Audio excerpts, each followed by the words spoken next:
خير ضيف أتى.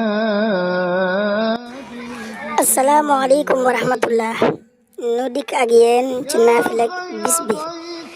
naafila gi nag juróom benn rakka lay doon.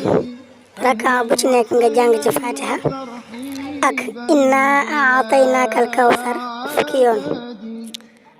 sëriñ bi nee na ku ko def incha allah sunu borom des na ko jéggal bakkaaram yëpp bala moo jóge fam ko doon defee te des na ko bindal tuyaabay junni aj tayit des na ko bindal tuyaabay junni umra tayit dina am tuyaabay ku gunge junni néew niki noonu it dana am tuyaabay ku jàng ab kaamil te des na ko ca bindal itam tuyaabay jaamu yàlla juróom-ñaar fukki at. asalaamaaleykum wa rahmatulah. خير ضيف أتى بالبشر والمدد يا خير